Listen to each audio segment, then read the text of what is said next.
Hello friends, welcome to my YouTube channel. CBDT द्वारा 24 जून 2020 को टैक्सेशन एंड अदर लॉस के रिलेटेड एक बहुत ही बड़ी रिलीफ दी गई है। फ्रेंड्स, ये बहुत ही ज़रूरी नोटिफिकेशन और रिलीफ है,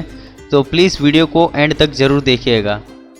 आइए देखते हैं क्या है ये relaxation. In exercise of the powers conferred by subsection 1 of section 3 of the taxation and other laws, relaxation of certain provision, ordinance 2020। The central government hereby specifies the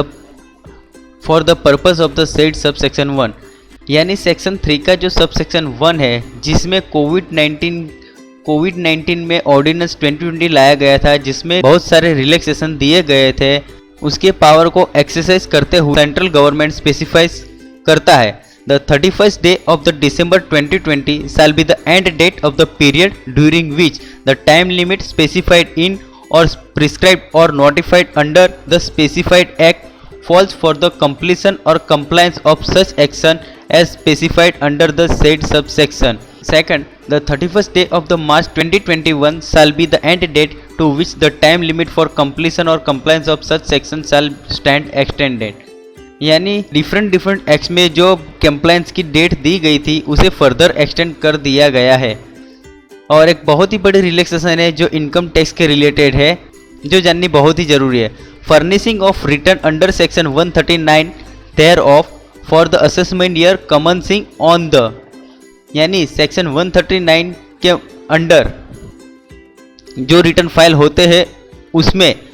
the first day of April 2090 the end date shall be extended to 31st day of July 2020, यानी financial year 18-19 जिसका assessment year 1 अप्रैल 2019 से start होता है, उसकी date जो पहले 31 मार्च थी उसको एक्सटेंड करके 30 जून कर दिया गया था, उसे फर्दर एक्सटेंड करके 31 जुलाई 2020 कर दिया गया है। यानी फाइनेंशियल ईयर 18-19 जिसका पीरियड 1 अप्रैल 2080 से 2090 है, उसका डेट उस पीरियड के रिटर्न फाइलिंग की डेट एक्सटेंड करके 31 जुलाई कर दी गई है।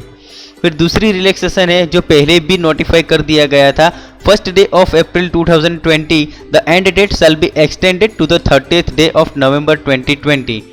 यानी फाइनेंशियल ईयर 1920 जिसका असेसमेंट ईयर 2021 है उसकी डेट एक्सटेंड करके 30 नवंबर कर दी। फिर इनकम टैक्स में दूसरी रिलैक्सेशन है delivering of statement of deduction of tax at source under sub section 2A of section 200 और statement of collection of tax under section 3A of section 206C thereof for the month of February or March or for the quarter ending 31st day of March 2020 as the case may be, the end date shall be extended to the 15th day of July 2020, यानी sub section 2A of section 200 और सब section 3 of section 206C के under जो TDS और TCS का return file होता है उसकी डेट एक्सटेंड करके 15 जुलाई 20 कर दी गई है। फिर थर्ड रिलैक्सेशन है delivering of statement of deduction of tax at source under sub section 3 of section 200 और statement of collection of tax at source under proviso to sub section 3 of section 206C thereof for the month of February or March or for the quarter ending on the 31st day of March 2020 as the case may be, the end date shall be extended to the 31st July 2020, यानी सब section 3 of section 200 और section 206C के सब section 3 के proviso के under जो TDS TCS का return file होता है उसकी date for the quarter ending 31st March जिसका क्वार्टर एंड 31st मार्च 2020 को होता है, उसकी डेट एक्सटेंड करके 31st जुलाई 2020 कर दी गई है। फिर फोर्थ रिलैक्सेशन है furnishing of certificate under section 203 thereof in the respect of deduction or payment of tax under section 192 of the act for the financial year 2019-20, the end date shall be extended to the 15th day of August 2020, यानी जो salaried person है जिनका TDS कटता है उनको उनके form 16 देने की डेट एक्सटेंड करके 15 अगस्त 2020 कर दी गई है। फिफ्थ रिलैक्सेशन है सेक्शन 54 और 54GB referred to in item 1 of subclause 1 of clause C of subsection 1 of section 3 of the ordinance or subclause 2